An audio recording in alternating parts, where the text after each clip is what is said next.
प्रणाम। जय जगन्नाथ। मो मातृभाषा चैनल को आपण मानको हार्दिक भाव स्वागत।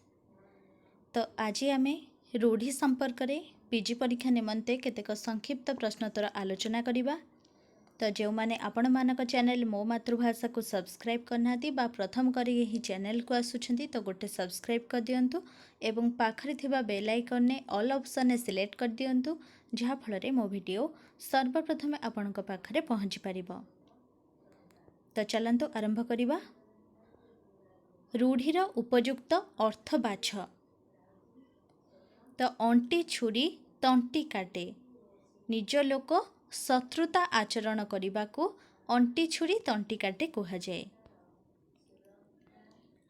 परवर्ती हेउछि अति लेंबू चिपुड़िले पिता, अर्थात कौनसी रे अतिटा भल नुहे। अंगे निभाइबा, निजे अनुभव करिबा। अरण्य रोदन, अन्याय विचार, निष्फल प्रार्थना, घोर शत्रुता ना असंभव। अरण्य रोदन हेउछि निष्फल प्रार्थना। अंध बुझामणा, अन्याय विचार। अहीनकूल संपर्क, अर्थात घोर शत्रुता। आकाश कुसुम, असंभव। अन्य मुंडरे नड़िया बाड़ाइबा, अर्थात निज दोष को अन्य उपरे लदी देबा को अन्य मुंडरे नड़िया बाड़ाइबा कहा जाए। आकाश कइया चिलिका माछ, अर्थात असंभव कथा। तो आकाश कुसुम हेउछि असंभव, आकाश कइया चिलिका माछ हेउछि असंभव कथा। आखि बुझी दूध पीबा, अर्थात भूल कार्य बेले एहाकू अन्य केही जानी पारु नाहांती बोली भाबिबा। आपणा सुना भेंडी, निज लोकर समस्त दोष। आलो सखी आपणा महत आपे रखी। निजर सम्मान प्रति दृष्टि न देवा, असुविधारे पड़िबा, निजर सम्मान निजे रक्षा करिबा, अन्य सम्मान प्रति दृष्टि देवा। तो आलो सखी आपणा महत आपे रखी होछि निजर सम्मान निजे रक्षा करिबा।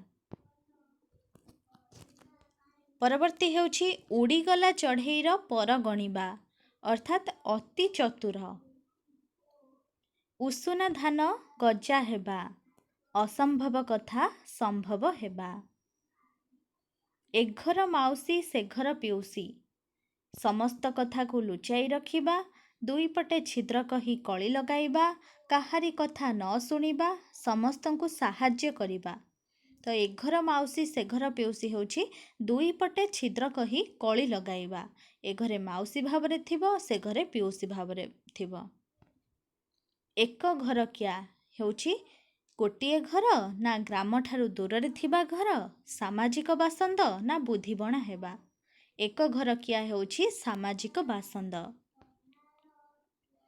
ओलियारू गजा, अर्थात जन्मरू चतुर। काठिकर पाठ, अर्थात कष्ट साध्य। परवर्ती हेउछि औषध रागरे ताटिया कामुडिबा, जनकर राग अन्य उपरे सारिबा। कटा घारे चून देबा, अर्थात कटि जाइथिबा स्थान रे औषध लगाइबा, ना कष्ट उपरे कष्ट, ना रागरे गरगर हेबा, ना अलसुआ। तो कटा घारे चून देबा हेउछि कष्ट उपरे कष्ट। कंटा बाड़रे लुगा पकाइबा, अजथा कली सृष्टि करिबा। परवर्ती हेउछि कपाळ फाटिबा, भाग्योदय हेबा, कपाळ रे आघात लागिबा, सर्वनाश हेबा, कपाळ रे चिता लगाइबा। तो कपाळ फाटिबा हेउछि सर्वनाश हेबा। कला काठ पड़िजिबा, अर्थात दुखरे मलिन पड़िजिबा। खतगदारे पद्म, प्रतिकूल परिस्थिति रे प्रतिभा स्फुरण। खड़ी छुईबा, कूलरे पहुँचीबा, विद्यारंभ करिबा, कलना करिबा, ना कार्य आरंभ करिबा। खड़ी छुईबा हेउछि विद्यारंभ करिबा। गोटिए चाउलरे गढ़ा हेउछि अति सुंदर। परवर्ती हेउछि गोबर गणेश, गोबर रे प्रस्तुत गणेश ଅତି ମୂର୍ଖ, ଜନ୍ମରୁ ଚତୁର, ଅନ୍ୟାୟ ବିଚାର। ଗୋବର ଗଣେଶ ହେଉଛି ଅତି ମୂର୍ଖ। ଘଣ୍ଟ ଘୋଡ଼ାଇବା ଅର୍ଥାତ୍ ଦୋଷ ଲୁଚାଇବା।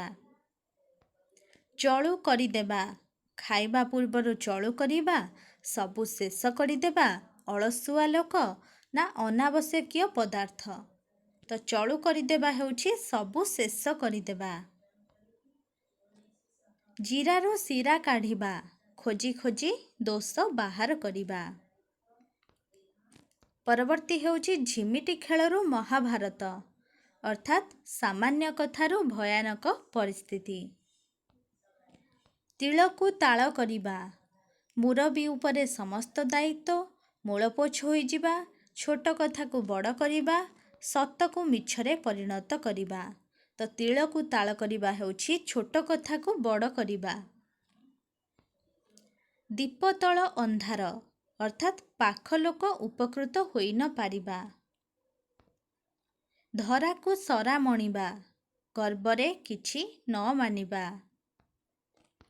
ନାଁ କରିବା, ଦୁର୍ନାମ କରିବା, ସୁନାମ ଅର୍ଜନ କରିବା, ପ୍ରଚାର କରିବା ନା ଅତି ପ୍ରିୟ। ନାଁ କରିବା ହେଉଛି ସୁନାମ ଅର୍ଜନ କରିବା। ବଣ ବିଛୁଆତି ଅର୍ଥାତ୍ ଅତି ଦୁଷ୍ଟ। ବିରାଡ଼ି ବୈଷ୍ଣବ ହେଉଛି ଠକ। ବାକୁ ବତା, ପ୍ରବଳ ପବନ ବହିବା, କ୍ଷୀଣ ଆଶ୍ରୟ ନା ହତାଶ ହୋଇଯିବା ନା ଠକିବା। ବାକୁ ବତା ହେଉଛି କ୍ଷୀଣ ଆଶ୍ରୟ। ବାପରାଣ ଢିଙ୍କି ଗିଳି ଅର୍ଥାତ୍ ବାଧ୍ୟ କରିବା। ପରବର୍ତ୍ତୀ ହେଉଛି ଭାଲୁ ଧରାଇବା ଅର୍ଥାତ୍ କୌଶଳରେ ଜଞ୍ଜାଳଗ୍ରସ୍ତ କରାଇବା। ରକ୍ତ ଚାଉଳ ଚୋବାଇବା, ରାଗରେ ଜଳିବା। ହାତ ଧରିବା, କୌଶଳରେ ବଶୀଭୂତ କରିବା, ନିଜର କରିବା ନା ବିବାହ କରିବା ନା ହାତରେ କାର୍ଯ୍ୟ କରିବା। ହାତ ଧରିବା ହେଉଛି ବିବାହ କରିବା। ତିନି ପାଞ୍ଜିରୁ ଯିବା ଅର୍ଥାତ୍ ଯଶ ହରାଇବା। ଦେଖି ନ ପାରିବା ଅର୍ଥାତ୍ ଭଲ ନ ପାଇବା। କେରାଣ୍ଡି ଗୁନ୍ଥି ବାଳିଆ ଧରିବା, କମ୍ ଖର୍ଚ୍ଚରେ ଅଧିକ ଲାଭ କରିବା। ନ ଦେଖିଲା ଓଉ ଛ ଫଡ଼ା, ଓଉ ଛ ଫଡ଼ା ନ ଜାଣିପାରିବା, ପ୍ରତିଶୋଧ ନେବା, ବାଧ୍ୟ କରିବା, ଅତିରଞ୍ଜିତ କରିବା। ତ ନ ଦେଖିଲା ଓଉ ଛ ଫଡ଼ା ହେଉଛି ଅତିରଞ୍ଜିତ କରିବା। ନାକ ଟେକିବା, ବିରକ୍ତ ହେବା, ଦୁର୍ନାମ କରିବା, ଘୃଣା କରିବା ନା ପ୍ରଚାର କରିବା। ନାକ ଟେକିବା ହେଉଛି ଘୃଣା କରିବା। ନାକ ଛିଞ୍ଚାଡ଼ିବା ଅର୍ଥାତ୍ ବିରକ୍ତି ପ୍ରକାଶ କରିବା। ମୁଣ୍ଡରେ ହାତ ଦେବା ଅର୍ଥାତ୍ ଚିନ୍ତା କରିବା। ପରବର୍ତ୍ତୀ ବା ଶେଷ ପ୍ରଶ୍ନ ହେଉଛି ନାଁ ପକାଇବା, ଭୟ କରିବା, ଦୁର୍ନାମ କରିବା, ପ୍ରତିଶୋଧ ନେବା ନା ଦୋଷ କରିବା। ନାଁ ପକାଇବା ହେଉଛି ଦୁର୍ନାମ କରିବା। ତ ଆମେ ପୂର୍ବରୁ ପଢ଼ିଥିଲେ ନାଁ କରିବା, ନାଁ କରିବା ହେଉଛି ସୁନାମ ଅର୍ଜନ କରିବା, ନାଁ ପକାଇବା ହେଉଛି ଦୁର୍ନାମ କରିବା। ତ ଏହା ଥିଲା ଆଜିର ରୂଢ଼ି ସମ୍ପର୍କରେ ସମସ୍ତ ଆଲୋଚନା। ଆଶା କରୁଛି ଏହା ଆପଣମାନଙ୍କ ପାଇଁ ବହୁତ ଉପାଦେୟ ହେବ। ତ ଭିଡ଼ିଓ ଭଲ ଲାଗିଥିଲେ ଲାଇକ୍ କରିବାକୁ ଆଦୌ ଭୁଲିବେନି ଏବଂ ସାଙ୍ଗମାନଙ୍କୁ ମଧ୍ୟ ସେୟାର କରିଦେବେ, ଯାହାଫଳରେ ସେମାନେ ମଧ୍ୟ ଉପକୃତ ହୋଇପାରିବେ। ତ ରହୁଛି, ସମସ୍ତେ ଭଲରେ ରୁହନ୍ତୁ, ଖୁସିରେ ରୁହନ୍ତୁ। ଧନ୍ୟବାଦ।